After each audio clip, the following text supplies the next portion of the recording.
Senator Rapi Tulfo in action, sana po mabigyan niyo po ng hustisya ang pagkamatay po ng aking mama. Pinugutan po nila ng ulo. Pinatay po siya ng kapatid ng papa ko. Mawawala kayong puso. Sagutin ko po yung balanse, sagutin ko yung pampalibing. Magpapadalhin po ako ng abuloy na para kahit papaano sana makatulong po sa mga gastusin niya araw-araw. 100,000 po, ngayon po mismo, papadala namin sa inyo, ha? Marami pong salamat, Idol.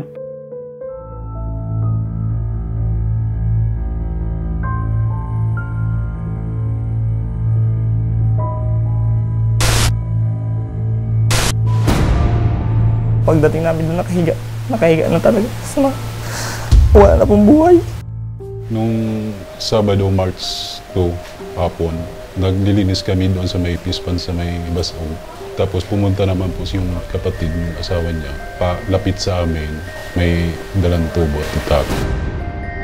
Gusto mo idamay kita?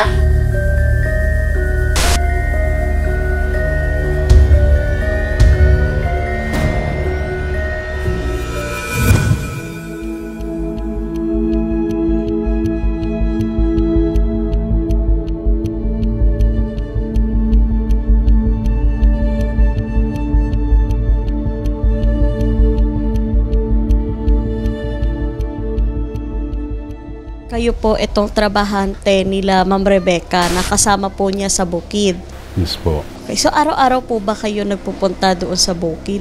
Sa isang linggo, mga 2 beses po. So gaano na po kayo katagal na nagtatrabaho po kala Ma'am Rebecca? Ngayon lang po taon, pero matagal ko na siya kilala, mga 4 na taon.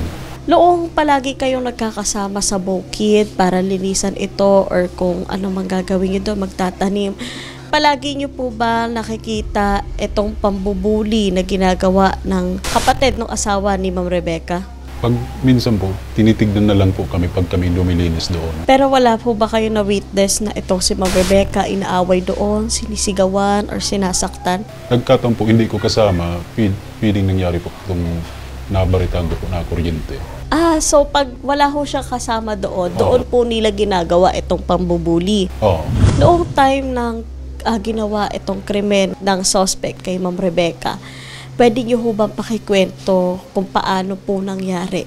Nung Sabado, March 2, hapon, naglilinis kami doon sa may Pispan, sa may Basaw. Tapos pumunta naman po yung kapatid, yung asawa niya, palapit sa amin, may dalang tubo at itak. Kilala mo ba itong kapatid na may dala ng itak? Oo. Anong pangalan? Ay wing-wing po. Tapos sinabihan niya ko po kung ano gusto mo, idamay ta ka. Tapos bigla naman po si may Bikay nagpagitna, doon na po tinubo at tinaga sa may bato.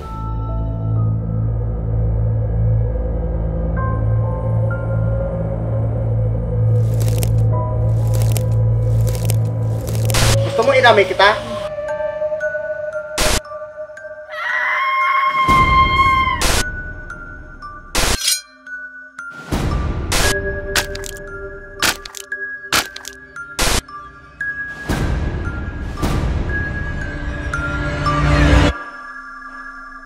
Paano ba nangyari yun? Sila ba ay nagkasagutan pa? Parang hindi naman diretso na pagtingin niya sa akin, parang matalim na. Oo, sinabi sa'yo na gusto mong Idamay ako. idamay kita. Oo. Tapos nagpagitna sa may Bikay, dumana po, nag-umpisa. Ilang beses pinalo ng tubo? Hindi ko alam po kasi sunod-sunod yun para mawala ng malay. May distansya ko mga 4 na metro. Noong wala ng malay si Ma'am Rebecca, ilang beses na tinaga? Yung nakita ko, isa kumapsit na sa dugo. Tapos natulala ko, umalis na lang ko, sa sobrang takot ko. Video nasa baba ko sa may Pispan, video hindi pa ako kataas. Pagpunta akong barangay, sinabihan ko yung asawa niya, tulala man. Tapos pumunta akong barangay, duman ko nagsumbong. Doon na inaksyonan ako. Nagpasiring sa police station. Noong nakakasama mo si Ma'am Rebecca doon sa pagsasaka or sa bukid, anong klaseng ugali ang ipinakita sa inyo ni Ma'am Rebecca? Maganda, kahit tapon na. Ang sipag niya kasi, kahit madilim na, fight pa rin pag trabaho. Pag minsan may mga kasama siya mga members, katulad sa Mormons, naging grabe sila. Tinimingan lang na walang kasama, ako lang. Dumalog nagalit si Pai Wingwing. Kayang-kaya, ako lang mag-isa. Sa isa lang ko lalaki. So sa matagal po na pagkakakilala mo kay Ma'am Rebecca at pakikisama, alam nyo na mabait talaga si Ma'am Hindi Rebecca. naman yan ang kasi babae yun. Meron ho ba na ikikwento sa inyo si Ma'am Rebecca na tungkol dito sa mga kapatid ng kanyang asawa? Wala po. Ang kwento mo lang, itong pasayas naman purpose. Ang kwento sa akin, itong masaya, yan sa amin yan, lupa na yan. Ganun lang. Paanong nangyari na nakaoryente si Ma'am Rebecca? Kinaputan niya yung alambre, doon na po Inawakan niya yung alambre. Oo. Pero doon po ba sa bukid na tinatrabahuan ninyo, meron bang alambre doon? Wala ho. Kasi bukid yun Kasi wala yun alambre. Nasa gitna yung kampalayan. So kahit ba ikaw nagulat na lang na meron ng alambre doon, may wire na doon? Ngayon, parang inalis niya nila. Inalis na. Pero dati wala talaga Wala. yun. So nung time lang na insidente na nakuryente si Ma'am Rebecca, ayun lang yun. So tinaon din na siya na lang talaga mag-isa na nandoon. Oo. So ikaw ay willing na tumistigo Yes. laban dito sa suspect. Yes po. Pwede ho bang pakikwento kung ano po ba yung mga nangyari noong time po na si Ma'am Rebecca po ay tinanggalan po ng ulo nito pong inyong tiyuhin? Nangyari po yan dun sa lupa po ni Mama. Ano lang po si Mama, naglilinis po sa palayan po sa may malapit sa face pan. Kumukuha po siya ng gabi paninda niya. Tapos may kasama po siyang isang bata, saka isa po yung labor po namin naglilinis. Tapos yung pumatay kay Mama, si Wingwing po, galing po pala yun dun sa kapatid niya na panganay, si Inteng, kasi may birthday yan po dun. Tapos mga 1:40 po. Bigla na lang daw pong sumulpot dun sa palayan, sa may dinilinisan po. Bigla pong sinabihan yung trabador niya na gusto mo idamay kita.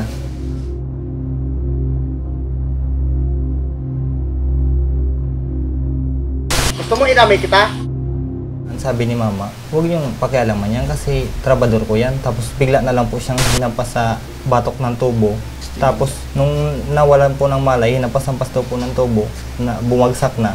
Ngayon, bumunot daw po ng itak. Tapos tinaga daw po dito sa batok. Tapos yun na po, tumakbo na po sila. Humingi po ng tulong sa barangay. Paano nyo nalaman na may gano'n na palang nangyari sa nanay mo? Nag-text po sa akin yung tagalon po sa Lagugon, nag-chat po sa kapatid ko. Tapos yun na po, dali-dali po kami pumunta dun sa pinangyarihan. Kasi may inaasikaso po kami nung time na yun. Noong pagkadating nyo sa pinangyarihan, ano na yung mga nadatnan ninyo? Yun na po yung nakita namin. Wala na pong buhay si Mama. Nag-ano lang sana sa nagsikap din para sa sa maliit na kita. Kaya di po namin isipin na ganun yung ginawa niya. Wala po si Mamang ginagawa doon kahit kunti na. Kahit pumasok, wala. Sila po talaga pong pinapasok, doon si Mama binubuli, tinatakot po para umalis po doon sa niya, sa poder niya po. Ano yung mga nakita ninyo doon po sa pinangyarihan ng krimen? Yun po nga, kumukuha po si Mama ng mga paninda niya sana. Tapos yun po, tinapon pa po yung ulo doon sa katabi po namin na farm. Akala ko, yung nasa Permalix Mama, na taga yung pala, pagdating namin doon nakahiga na talaga. So, wala na pong buhay. Yung mga ginamit ba na tubo at saka itak, nandoon pa rin? Dinala daw po ng suspect. Bago ho mangyari iyon kay Ma'am Rebecca, kung noong kayo po ay nasa bahay pa lang, ano po ba yung mga, may napag-uusapan ba kayo? Or meron po ba siyang mga nasabi sa inyo? Oo, meron na po. Ma'am, palagi po talaga siyang binabantaan. Ito pong pamilya ni Inting Panuelos po. Yan pong pamilya po na yan. Palagi pong binabantaan si Mama na patayin po. Ipapapatay daw po si Mama, tapos babayaran daw po para ipatumba si Mama. So kayo sir, itong nag-upload ng video sa TikTok. So bakit po naisipan ninyo na mag-upload ng video sa TikTok? Kasi wala po kaming ibang malapitan po, ma'am. Ang alam lang po tumutulong po, ma'am, sa mga ganyan po, ma'am, si Senator Rapi Tulfo po, ma'am. Kaya wala po akong ibang naisip na gawin. Yun po, para po sa mama ko po, para mabigyan po ng hustisya po. Kaya gumawa po ako ng video para makaabot po kay Senator Rapi Tulfo po. Ngayong nakakulong na itong suspect sa pagpatay ho sa inyong nanay, ano ho yung nararamdaman nyo ngayon? Sobrang sakit po, ma'am. Di ko po maipaliwanag kung nararamdaman po namin, ma'am. Kasi yung isa pong nagpapatay po kay mama, hindi pa po nakakulong. Dapat yun po yung makulong po. Regarding naman ho doon sa sinasabi ninyo na yung enteng, yung nagpapapatay dito sa mama ninyo, meron ho ba tayong mga ebidensya ho na magpapatunay na itong enteng na ito ay nag-uutos sa tao or inutusan ho itong kapatid ng tatay nyo na patayin si mama nyo? Kasi yung isa pong kapatid niya, sinabihan na si mama na huwag ka nang pumunta dyan kasi hinihingihan ko ng 5,000 para ipapatay siya. Yun lang po yung ang pinakaano namin. Sino yung nagsabi? Yung kapatid po ni Papang Bunso. Kasi sinabihan na hinihingihan daw siya ng 5K. Kaya huwag ka nang pumunta dyan kasi Para po, ipapatay po siya. Ipapatay siya. Yun po yung nagsae po sa akin po. Tatay Noli, bilang kayo po itong asawa ni Ma'am Rebecca, ano po yung naramdaman ninyo na itong kapatid mo mismo, sarili mong kapatid ang pumatay sa asawa mo? Yan pumatay sa asawa ko. Galit ako dahil na abutan ko patay na yung asawa ko. Natry nyo rin po ba nakausapin yung mga kapatid nyo na tigilan na itong pambubuli sa asawa ninyo? Nag-usap-usap na po palagi niya sa barangay, ma'am. Hindi ko talaga naayos, ma'am. Kasi ito si Inting Panwilos gusto po talaga sakupin yung lupa nila. Gusto pong ubusin. Pinipilit niya po na bayaran yung dalawa kong magurang na meron na po na panggigipit na pinapapirma po si Papa. Pinapapirma po nila. Gusto pong bayaran. Dati pa po ba, tatay, ito pong kapatid ninyo, pangit na talaga yung ugali? Totoo yan. So sa inyo po bang magkakapatid, meron po ba siyang naging kasundo? Or meron po ba siyang kakampi dito sa pambubuli sa asawa niyo? Wala na, nakulong na yung kakampi niya. So dalawa lang po sila? Kasi kami magkakapatid, siya na lang ang kakampi niya, nakulong na. Wala na siyang kakampi. Pero po ba kayong gustong sabihin po sa mga kapatid ninyo na gumawa nito sa misis po ninyo? Hindi na siya makalabas sa kulungan ba? Tapos yung kapatid na Norberto Panwilos sana makulong pa. Lagi kami binabanta. Tapos kung ano-ano pong pinagkukwento niya sa magulang ko na yung paninira ba na pagnanakaw daw yun ng kalabaw dyan sa kairayahan. Ang dami pong pag nag-uusap po kung ano-ano pong pinagsasabi na wala namang pong patunay. Kasi si Papa, tahimik po siya, hindi siya kahit po pinapasok na doon, pinapabayaan niya lang po. Kumbaga, palagi po siyang binubuli pero tahimik lang. So hindi ho lumalaban si tatay? Si Mama po sa kasi Papa, dinadaan po nila sa tama. Ayaw po nila sana ng ganong gulo. Si Mama, ayaw niya talaga isuko yun kasi pinaghirapan po kasi nila yun. Kasi yung pinambili po nila doon, taon po nila bago mabayaran. Kasi inutang lang po nila yun. Kasi nung panahon po, yung 50,000 napakalaki na po yun. Malakas talaga loob ni Mama pumunta doon kasi sa kanya po yun. Gaano po kahirap ngayon na ganito yung naging sitwasyon ng nanay nyo, namatay siya sa kamay ng ibang tao katulad gano'n sinabi ni Sir? Sobrang sakit talaga, Ma'am. Halos parang hindi po namin kaya na wala si Ma'am. Parang hindi pa namin kaya na mawala si Ma'am. Kasi marami ko yung pangarap para sa kanya. Ma'am, kasi hindi niya man lang naranasan na magiging masagana yung buhay niya ba. Mag-graduate sana yung kapatid ko, hindi niya man lang hindi niya makakit sa States. Saka yung kapatid kong bunso na babae, pangarap niya na makakit din si Mama para hindi na siya happy ba nung kapatid ni Mama.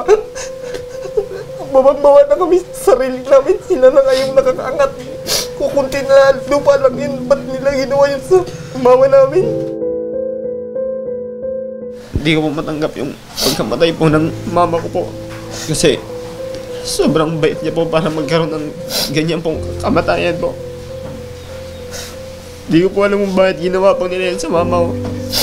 Wala naman po kaming ginagawang masama po sa kanila eh. Hindi naman po kami gumagawa ng ikakagalit nila.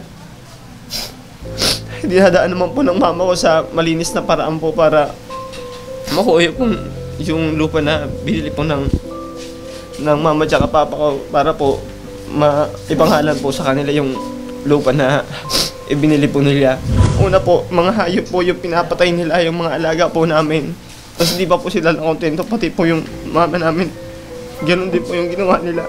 Si Kuya James ba ang una sanang gagraduate sa inyong magkakapatid at makakaakyat si Ma'am Rebecca sa stage? Kasi ma'am, sa totoo nung simula nung magpasolbi si mama, umiwas na kami sa gulo ba? Dito na nga siya tumira sa side ng mama niya para kasi pagkakaumaga na lang po pupunta doon kasi marami na nga pong pambabanta. Kaya yun po, pag umaga na lang po sila mama pupunta doon, pagkagabi po uwi po sila dito. Meron ho ba kayong mga mensahe para po sa inyong Mama Rebecca? Wala po akong ibang masabi. Sobrang mahal ko po yung mama ko. Siya lang po yung... Kahit po, papiliin po ako ng mama, siya pa rin po yung pipiliin ko po. Kahit may pagkukulang po siya sa amin. Piling ko po, siya po yung pinaka-the best na magulang para sa amin kasi pinalangan niya po kami ng tama. Hindi niya po kami pinabayaan. Hindi po siya gumawa ng masama para po ipakain sa amin. Lahat ng payong tama, lahat namin po narinig sa kanya halos araw-araw po na makikita niyang mali kami. Kaya sobrang nagpapasalamat po ako. Siya po yung naging magulang ko. Kaya sobrang sakit po na ganyan po yung nangyari sa kanya kasi sobrang bait po ng mama ko tapos ganyan po yung ginawa sa kanya. Hindi man lang nagkaroon ng magandang kamatayan yung mama ko. Tao pa yung kumuha sa kanya. Hindi po yung mahal na Diyos yung kumuha po sa kanya. Sobrang sakit po. Alos di po ako makatulog. Naisip ko yung ganun pong kamatayan ng mama ko. Ayoko pong makita yung mama kong ganun po yung nangyari po sa kanya po. Di ko po kinakaya po. Wala pong masabi ko na niya po. Maganda magulang para sa amin. Kasi kahit makipaglabada siya, nagtinda-tinda. Ginagawa niya po, kahit babae siya, ginagawa niya po lahat para sa pamilya niya. Napakalaki po ng pangarap ni mama para sa mga anak niya na makapagtapos. Kaya sobrang sakit kasi hindi man lang namin naparana sa kanya yung magandang pagtanda niya, yung magandang buhay ba? Yung hili na siya magtinda-tinda. Yung sa palayan. Hindi namin naparana sa kanya. Kasi stress na po siya doon. Pag nag-uwi dito, hindi siya sa amin, ganyan. Sabi ko, hayaan na natin yan. Hindi, kasi pag inayaan natin yan, apihin tayo lalo yan. Pagkakala tayo yan sa buong barangay na tayo pang mali. Kasi yun yung ugali nila eh. Sabi ni mama, malakas talaga loob ni mama. Sa atin yun. Bakit sila papasok doon? Dadaan natin sa tama, sabi nila. Kaya sobrang sakit talaga ng loob namin na wala na si mama. Tapos ganun pa kabrutal yung ginawa nila. Pinugutok pa nila ng ulo. Ayun, ano naman ang gagawin ninyo para kay tatay? Sasamahan po muna po namin si Papa.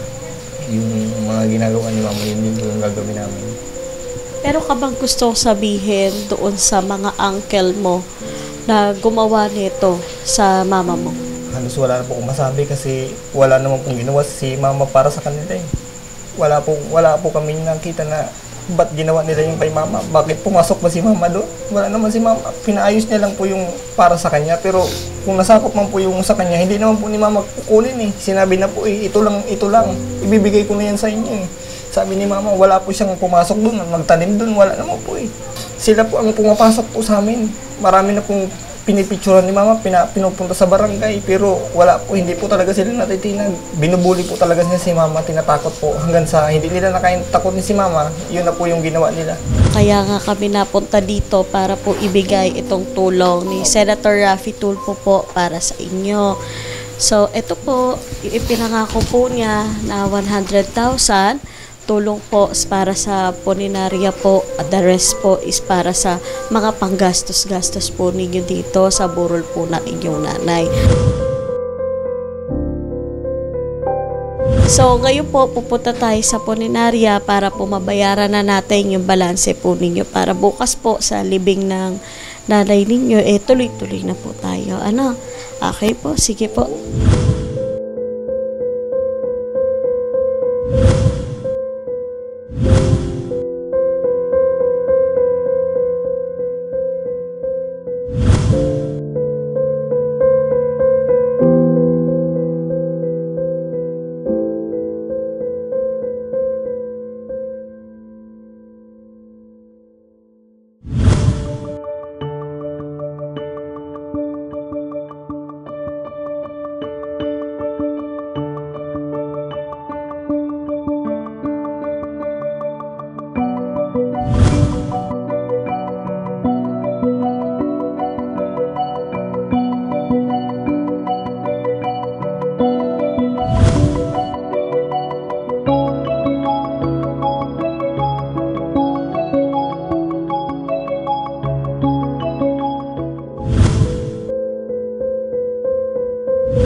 Magandang umaga po sa inyo, Police Senior Master Sergeant Alex Blasado. Bali sir, kayo po itong investigator on case sa case po ni Ma'am Rebecca. Yes, ma'am. So sir, pwede po ba pakikwento sa amin paano po nangyari na ito pong suspect ay pumunta dito sa station ninyo? Nung po, ma'am, March 2, mga bandang alas 2 po yun, yung suspect po ay pumunta dito sa amin sa police station. Tamang-tama po, ako ang duty nun as an duty investigator. Nagsabi siya sa aming district officer na susuko daw siya. Agad naman po akong tinawag ng aming district officer at sinabi sa akin na yun nga, may taong susuko.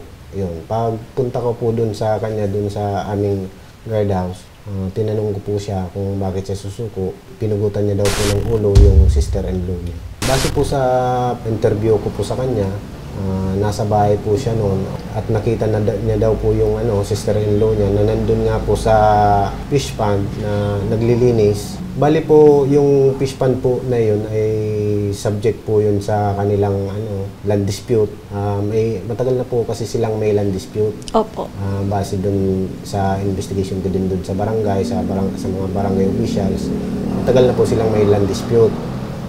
So ngayon po, nung time na yon mga 1:40 PM po, nung March 2, nasa bahay po yung si suspect. Nakita niya nga po na nandun yung biktima, naglilinis ng yung fish pond. Yun, pinuntahan niya. At may kasama po yun, yung katulong niya sa paglinis.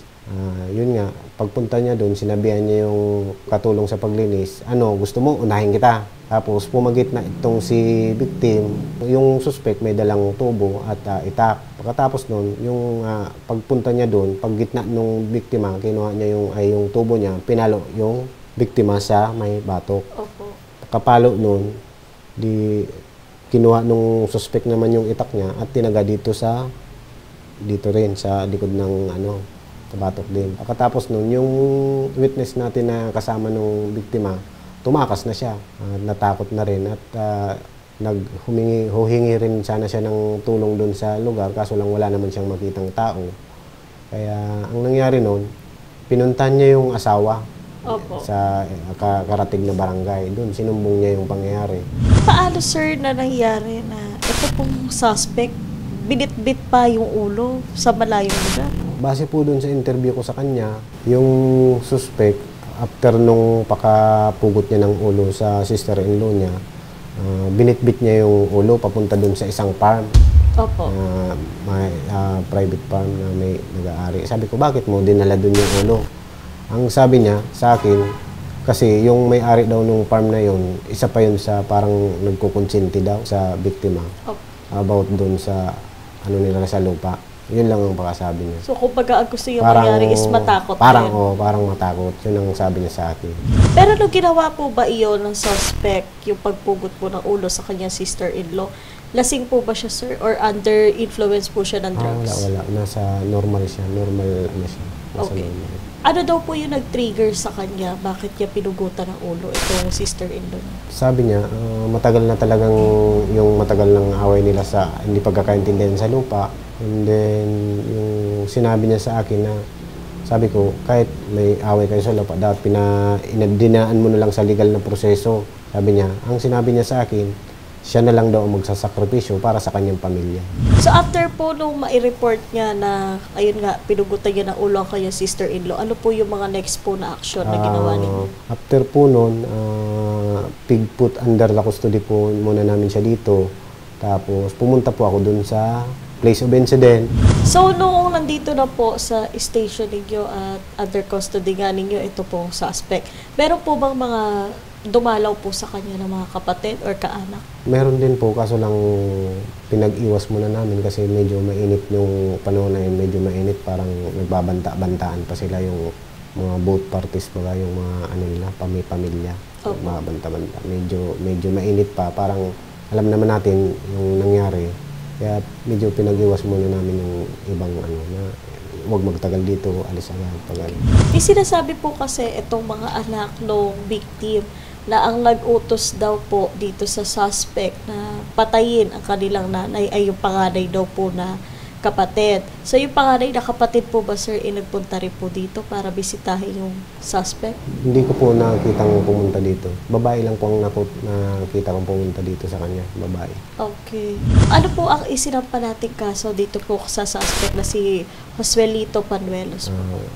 Naisampa na namin, ma'am, yung kasong murder laban sa suspect noong March 3 sa Regional Trial Court, Goa. Magrarapol na lang, ma'am, ng court na maghahawak sa kanya, yung branch.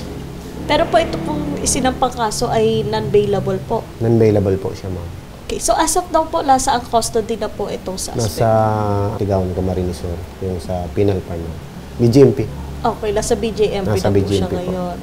Maraming salamat po sa iyo, Police Senior Master Sergeant Alex Blazado, at sa investigasyon po na ginawa ninyo dito po sa insidenteng nangyari. Yes, ma'am. Thank you din. Salamat po. Apo.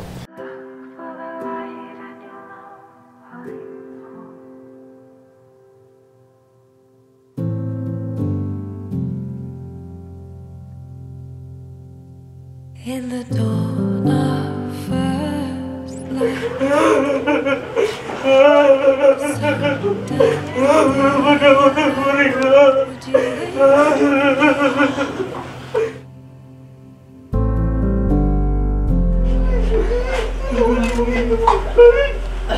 the days dance wildly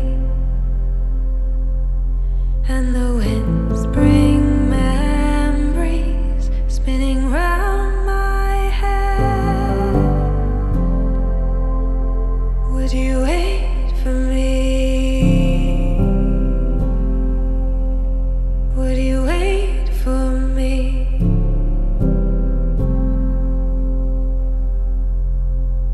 To come home.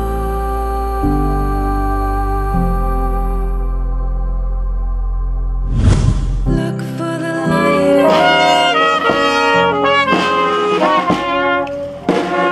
Come home.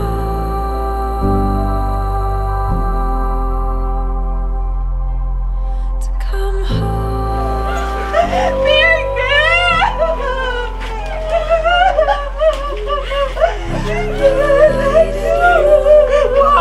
Salamat sa gamot ba? Salamat ba? I love you! Salamat sa gamot ba? Saan mo pala ako labas mo yan?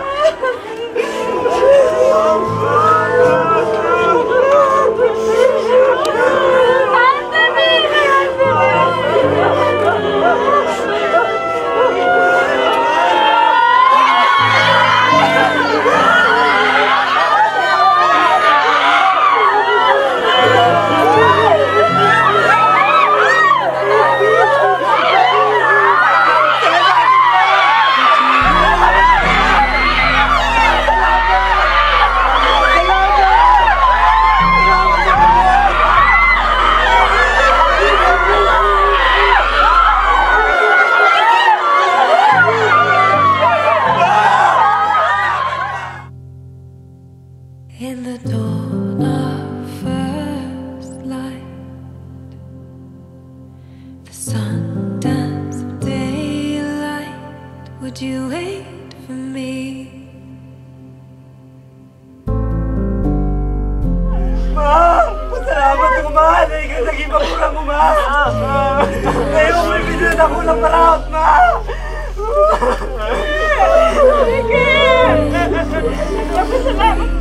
Spinning round my head. Would you wait for me? Would you wait for me?